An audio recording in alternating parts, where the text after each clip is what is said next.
Hello, neighbors. Let's go.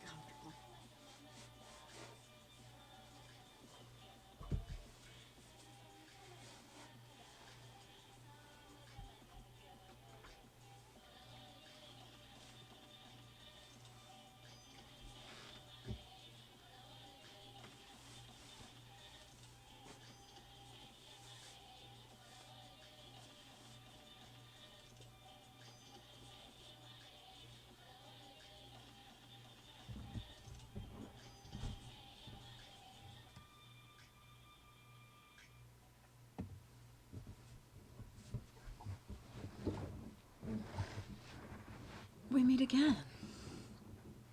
Oh, my hair's not even dry from the shower. Who's ready to have some story time? I'm ready. I need a little more reading light.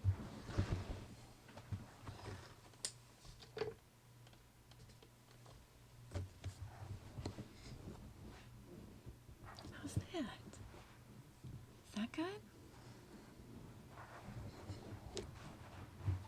The cords squeak when they get under the yoke ball.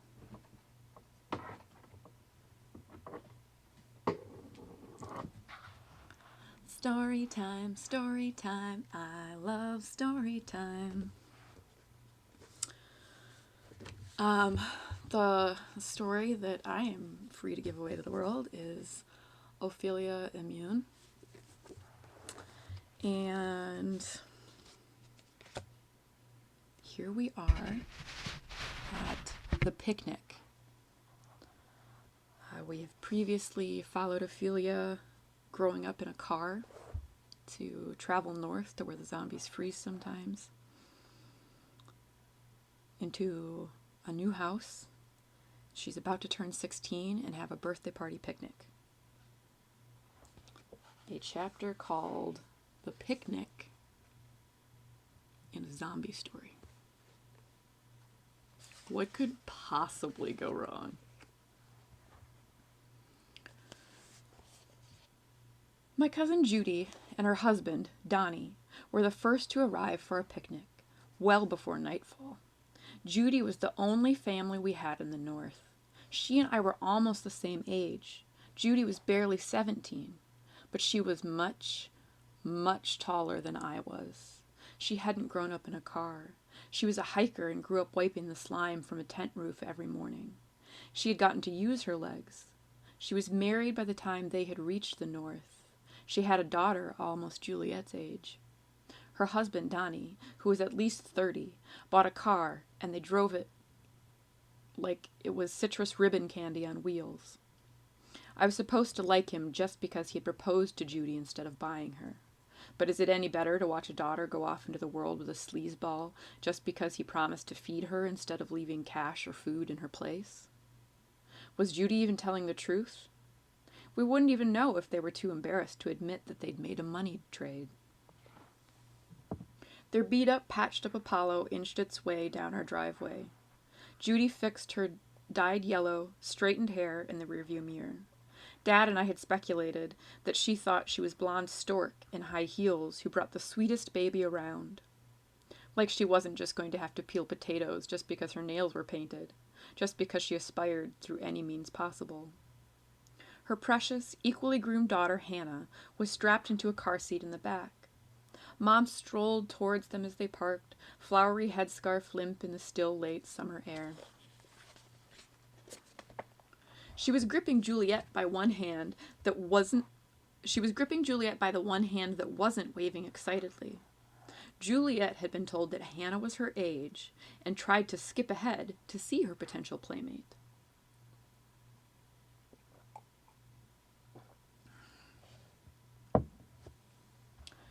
Dinged car doors tinged with rust clicked open. Figures appeared backlit in the glare and stretched their limbs. "Hello! Welcome to the farm!" Mom embraced Judy's wrinkle-free sundress, revealing her well-moisturized, creamy, light brown skin. Judy edged away as quickly as she could to smooth herself out. "Hey, there's a little squirt!" Uncle Donnie, as we were instructed ahead of time to call him, even though he was just married to our cousin, bellowed at Juliet, towered over her, his pasty pink jowls sweating in the sun. Hannah was released from her restraints and leapt out of the car in her own barely disheveled sundress. She looked at Juliet's ragged overalls. She turned up her nose, but Uncle Donnie nudged her towards Juliet. Hannah, here's only half a year behind you, Juliet. She just turned 3.5.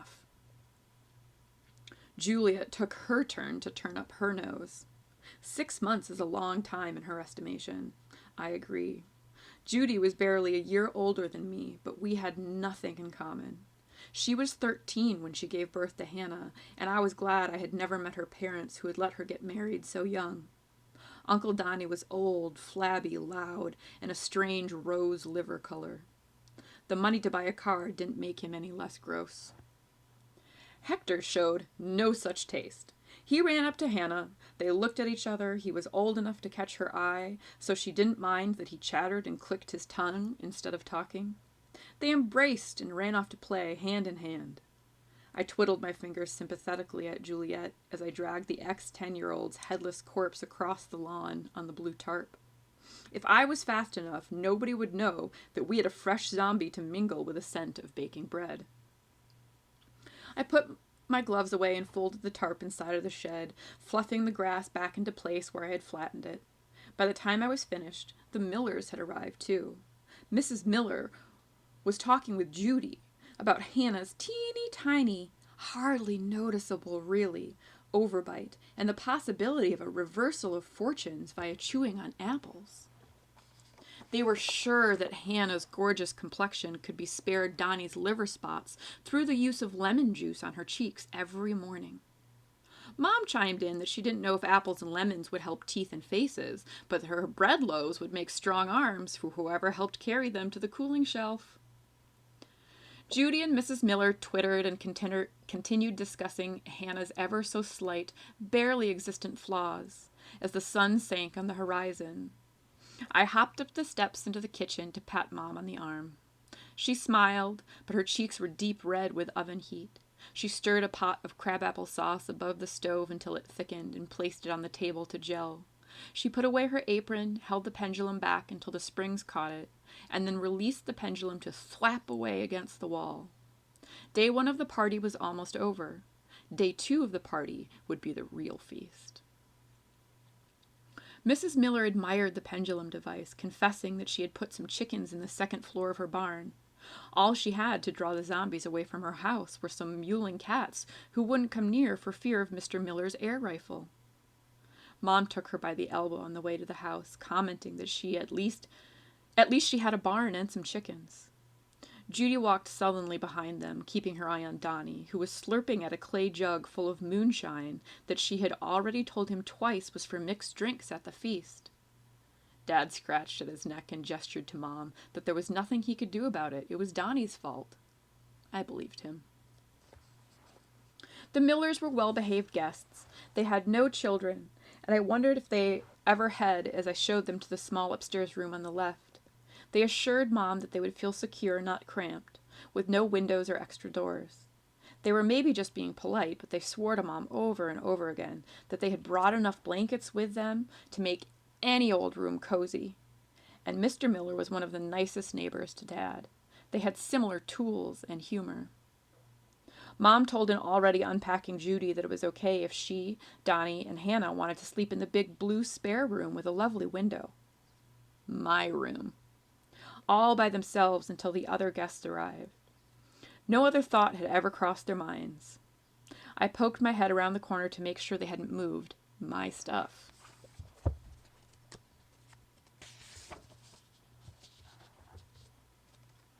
Aside from opening my closet door to store their things, they hadn't touched anything. Mom pulled Hector off of Hannah as they squirmed to latch onto each other in a giggling mass of gangly limbs and Hannah's tangled hair. Hector yipped as Mom hauled him across our room. Hannah made wild faces at him, stretching her milky cheeks out to her perfectly formed ears, until Judy grabbed her sharply by the elbow and pulled her inside my room with a comb and a washcloth in hand. Juliet and I made silent gagging faces to each other.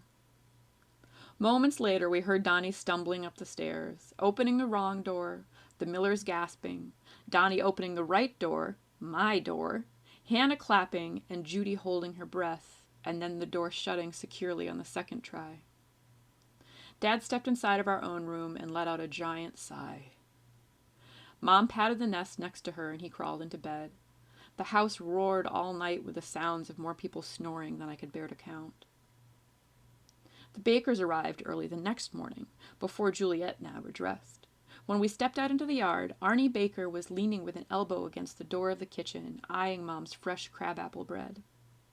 Mrs. Baker was standing resolutely against the side wall with her arms folded, refusing to smell anything delicious. She was mad that Mom could use white flour better than she could. Mom's pastries were always fluffier. She probably only came to get some extra glaring in. Juliet and I sat on the kitchen steps, munching away on sweet breakfast carrots, until Mom shooed us off to be helpful. We were meant to go pick fresh herbs from the garden, but we took a detour to spy on Hector and Hannah. They were hiding something in the bushes near the gazebo. We tossed small, hard tomatoes at them until they chased us. Juliet was too fast for Hannah, and Hector would only get within 2 feet of me before thinking about what would happen if he caught up to me for real. We stopped, panting, and let them return to their secretive game. We brought the snipped greens to Mom in the kitchen, who had finally gotten Judy and Mrs. Miller to help by admiring the high-quality chopping knives that were sticking out of their apron pockets. Mrs. Baker was sitting with her back turned in the gazebo. Since she wasn't helping, we were sent back to the garden to collect all of the best, largest, ripest, reddest tomatoes into an old burlap sack. The plan was to have sweet, salted venison with tomato pesto sauce and crabapple bread. But when the Clovers arrived, they were leading a pig behind them. Dad, Mr. Clover, and Donnie set immediately to slaughtering the animal. I tried not to listen as it squeals before they caught all of its blood pouring from its throat. Donnie laughed from his belly and patted it as it twitched. Mom took the big metal pot of blood into the kitchen with Mrs. Clover as they promptly set about making something fragrant in every single dish and pot we owned.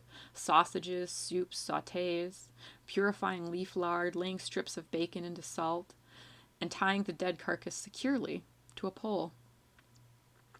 Dad and Mr. Miller uncovered the roasting pit off to the side of the kitchen and filled it with kindling, while Juliet and I rubbed the skinned animal with more salt and the fresh herbs from the garden, rosemary, basil, thyme, oregano, onion, and garlic.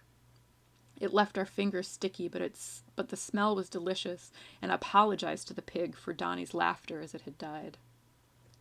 The scent of the roasting pork filled the entire yard by the time all of our other neighbors arrived. Many of the families had their tents and backpacks on their backs from camping along the way. I pictured the dots on the map on my wall that showed where they lived. Some of them had taken long walks to get here. I couldn't wait for some of the older girls to see my farm and for me to see their faces. The Clovers and the Millers sprawled comfortably on the gazebo, chatting with honeyed water in their mugs. Judy and the Bakers were in the kitchen giving Mom advice. Donnie had cornered Dad near the house and was lecturing him on proper roof care. The Potters, butchers, smiths, and carpenters were admiring the burn pile and the tool shed, while their teenage sons paced the perimeter and dispatched ghouls that were brought in by our din and the smell of steaming pork. I couldn't see any of their daughters. "Where are all of the older girls?" I asked, straightening my axe in the loop of my best denim pants. "Oh, honey," Miss Smith laughed. "All the girls volunteered to stay home and watch the farm. They told us that what you really wanted was one of these nice, strapping older boys to snag as a husband. Do any of them catch your eye?" Young Butcher waved to me with his slime-coated baseball bat. I wrinkled my nose and tried not to vomit with anger and disappointment. The grown-ups all laughed. They tipped their heads to the side and tittered in the northern tongue that I couldn't quite pick up a word of. My face burned red. The older girls had set me up. Dad rescued me by asking me to check on the pig to see if it was done. He winked at me that it should be perfectly finished by then. I cursed the older girls under my breath until I felt relieved that I wouldn't have to change into a dress for dinner. I stomped up to the yard. Juliet stood back some 20 feet from Hector and Hannah, trying to figure out what they were doing. They were fawning over some dumb secret that would probably get us all into trouble. I gave Juliet the thumbs up for spying on them as I marched up to the roasting pit. I lifted the makeshift corrugated steel lid and inhaled deeply. The gust of hot fumes hit my face and swallowed my head. I poked at the rib cage with a long, sharp twig. The skin was brown and crispy, and the meat was juicy and tender, almost falling off the bone. Perfectly done. I jumped up and down at Dad until he saw me and knew that it was time to eat. I whistled to inform Juliet. If we were lucky, we could fill our plates and stomachs before Hector and Hannah even knew that the feast was ready. Dad signaled to Mom that the pig was cooked. She rang a large bell to call everyone up to the kitchen steps for the carving. Uncle Donnie stepped between me and the food line. "Hey, there she is. It's Ophelia, the birthday girl. I was just talking about you. And oh, look, you're old enough to carry your own hammer in the back loop of those low-slung blue jeans. You're looking good, Ophelia. Looking good this year." He patted me on the back side as I went past. I glared up at Uncle Donnie. Dad glared down at Uncle Donnie. Judy came over and tittered on his arm. "Hi, Ophelia." Judy blinked her mascara at me. "You look well today." "Very well," Donnie winked. "I'm fine, thanks," I glowered. Juliet ran over and leapt into my arms. "Hey, hungry girl, it's time to eat." I squeezed her as she nuzzled under my chin. "Excuse me," I said to Donnie and Judy. I carried Juliet over to the kitchen. She twirled my hair behind my back. I could still hear Donnie talking. 16, really? Wow, she reminds me so much of my wife, Judy. And then Judy's snippy voice. "We look nothing alike. So Juliet's 4 already? She's nearly as darling as our Hannah. She could almost be her twin if she had Hannah's creamy complexion and some tidier outfits." Juliet and I filled our plates until they were heaping with crabapple bread and roast pork, covered with thick, tangy tomato blood sauce. Dilly cream drizzled on top. We sat on the kitchen steps, wiping our chins and gnawing on ribs dipped in honey. I teased Juliet that she should be careful with her honey or she would turn as sweet as Hannah, and then she would make my teeth hurt and I'd have to brush her away. I hip bumped her off the step. She crawled back on and I bumped her again and again until she collapsed laughing across my legs.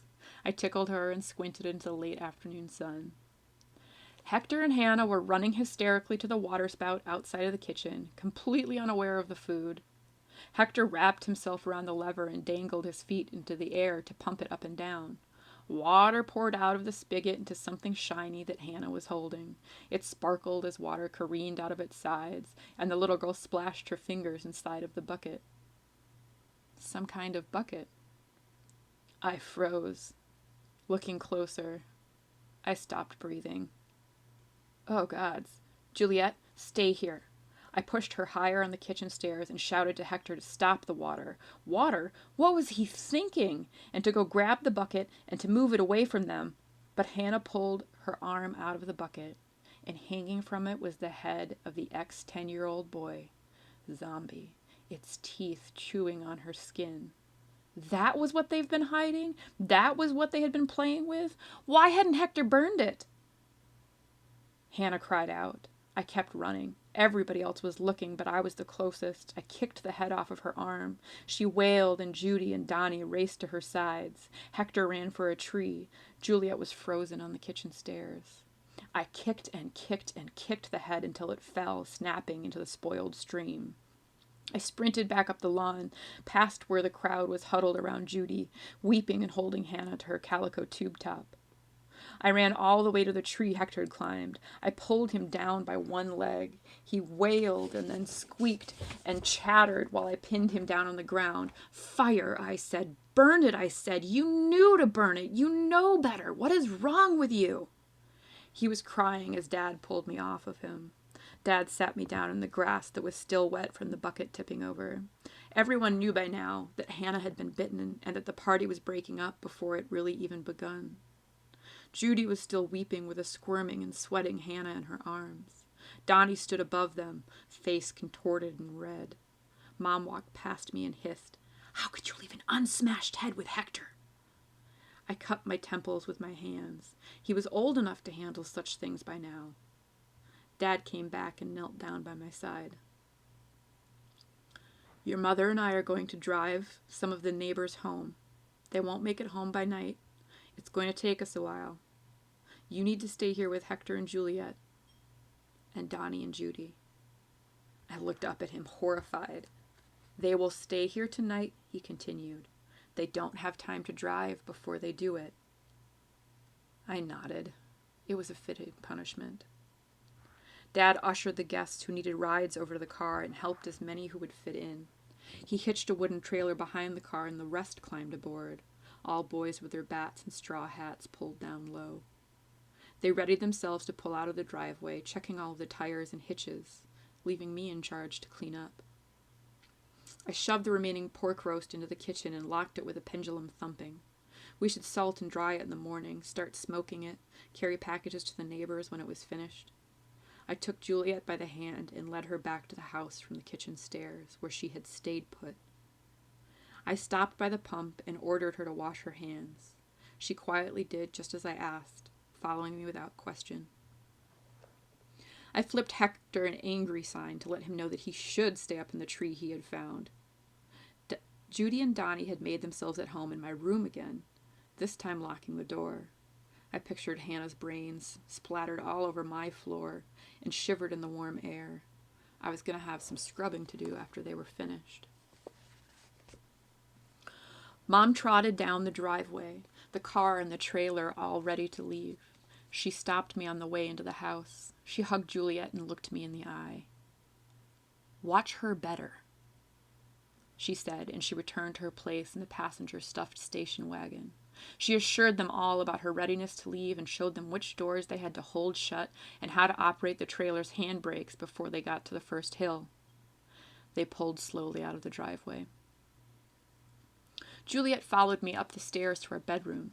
The sun was barely setting, but she didn't complain as I helped her into her pajamas. She settled into her blankets with some of my crayons. I sat by the window, watching Hector sit in his tree. I should go get him. I left Juliet in the bedroom for a moment. "Hector!" I hollered up the tree trunk from the damp grass. "Please come down." He chattered at me. "Hector, do you really want to sleep up there?" He nodded and chattered more. "Am I really that scary?" He stuck his tongue out and chattered again. "Fine, sleep up there. See what I care. See you in the morning. I hope you don't get eaten." I stomped back into the house and slammed the door behind me, but I didn't lock it in case he decided he wanted to come back in. Donnie was illuminated in the bathroom doorway. They had come downstairs. He was wringing his hands and shaking. He was stooped over somebody. It was Hannah. She was draped across the toilet, dry heaving to the bowl, her feverish arms limp. "Oh, gods, Donnie!" I walked over. "Why haven't you done it yet?" He looked up at me blankly. "Donnie, it's only going to get worse. You need to do it. You need to kill her." His face contorted. "Donnie, it won't be her anymore. You need to do it, and you need to do it now." He looked away. "I could do it for you," I offered. Before I could duck, he spun around and pinned me up against the stairwell. He slammed me up against it again and again until I kicked him in the knee. He winced and growled, "You stay away from her! Stay away from my Hannah! My poor little Hannah!" He crouched over her flaccid form in the darkening bathroom. I crept up the stairs to our bedroom. I could hear Judy sniffling in my room. I locked Juliet and myself in our bedroom. Mom and Dad would know the secret knot if they came back tonight. So would Hector if he came inside. And I fell asleep, sore and in all of my clothes. I woke up to the sound of suitcases being dragged down the stairs. It was light out, sunny even. I sat bolt upright. Juliet sat up with me. We walked to the door. "Get dressed," I told her. "Put your shoes on." I ran down the stairs, stepping out into the glare, blinking and rubbing my eyes. Donnie and Judy were just getting into their car. Judy waved meekly. Donnie curled his lip. I walked over to the car, leaned against the open car window to say goodbye. I gasped. The ex-Hannah zombie was strapped into the car seat in the back. It was green and gray instead of toasted golden. Its arms stuck straight out from behind the straps, completely still, fingers outstretched, as near to Judy's headrest as they could possibly get. "Oh my gods, you You didn't do it, I stuttered. You didn't kill her. Donnie reached back and patted the little ghoul's hand. It snapped at him and he smiled. Oh, we'll be fine. When your parents get back from escorting folks home, tell them thanks for the party. We'll see them next time. Judy tried to smile at me. It's not her, I said, backing away. That's not Hannah. You know it's not. Donnie began the process of starting the Apollo. It took a lot of wire twisting and pumping of the brakes, and eventually Donnie had to get out and push the car to get the engine to roll over. I ran up the stairs into my room. I leaned out the window. Judy was trying to free her hair from the clutches of the little zombie in the back seat. I gagged and spit up in my mouth. I took my gun off the wall. It wasn't loaded, but I didn't think more than twice about grabbing a handful of shells and sliding one into the chamber. I brought the stock up to my shoulder, held it tightly there. I pointed the sighting bead at the zombie in the back seat of the Apollo. It wasn't Hannah anymore. It wasn't her, and I knew it. I pulled the trigger. There was a bang. There was a splatter. There was a small corpse slumped under the straps of a car seat. Donnie leapt to the back seat. He clutched at her hands, screamed, clutched at her slack face. He got black goo on his hands. Judy reached up to touch Donnie's face. He hit her twice and backed out of his car. He spun around to see who had shot the zombie. He didn't look up at my window. He turned to see what the slapping noise behind him was. It was Juliet. She was dressed as I had instructed, playing in the driveway, skipping rope, and singing. I hadn't told her to stay inside. He headed straight for her. I dropped my gun. I sprinted down the stairs. I fell, got back up, ran out the door to the driveway. Donnie, I screamed, no! He was just reaching her. He grabbed her shirt. Donnie? Donnie, let her go! I ran after him. He dragged her by the shirt towards the stream. Her eyes were wide with wonder. She was twisting lightly in his hands, looking back at me to see what was happening. I ran faster, but Donnie's legs were long, and I didn't catch up until we were nearly at the stream. He stopped. He turned around and looked at me. You know, you all did this. And he threw her down into the water. She yelped. He didn't drown her. He didn't strangle her. He didn't hit her. Instead, he threw her into a pile of reeking zombie heads that could be swarming with fish. But it should be fine. I'll just pull her out and dry her off. I can get her a new outfit and make her warm tea. I peered over the edge of the bank. Juliet sobbed quietly. She was climbing up the pile of old, crushed heads, but something was attached to her ankle. My face went slack. It was a head, biting her. A zombie head. The head from the ex-10-year-old boy. Biting her. The one Hector hadn't burned. The one I hadn't shown him how to burn. It was biting her. The one I still hadn't smashed. The one I kicked into the stream while it was still snapping. It was biting her. I leapt down into the head pile. I pulled her up by the hands. She was small, like Hannah. The fever would take her quickly. I had to hold her once more, one more time while it was still her. Before she changed. Hug her, tell her I was sorry, before she disappeared, like Imogen had. I pulled her into my arms, squeezed her tightly, nestled her head against my shoulder, cradled her shivering form, tried to warm her hands from the crisp spring water. And then I felt a sharp pinch, the pinch of a bite. I was being bitten.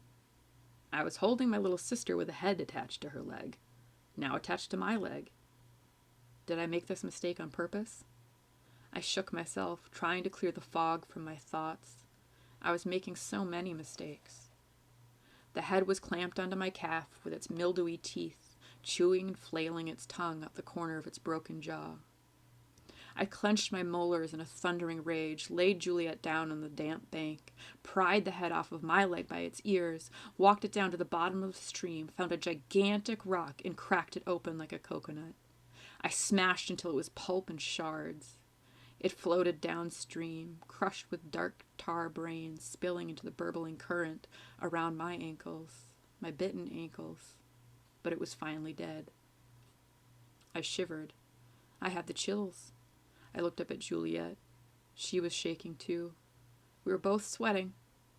I heard Uncle Donnie peeling out of the driveway in their Apollo, tires throwing gravel behind it. I should take us into the house. I should lock us someplace safe where Mom and Dad can find us and bash our heads in more easily. My knees trembled. I fell down.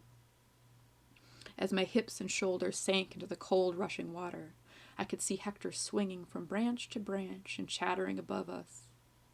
He waved at us as he swung on by.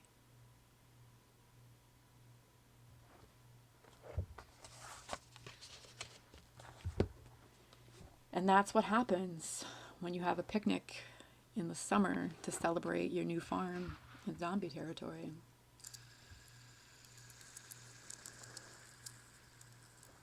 So, I hope everyone has enough coffee and tea to get through this.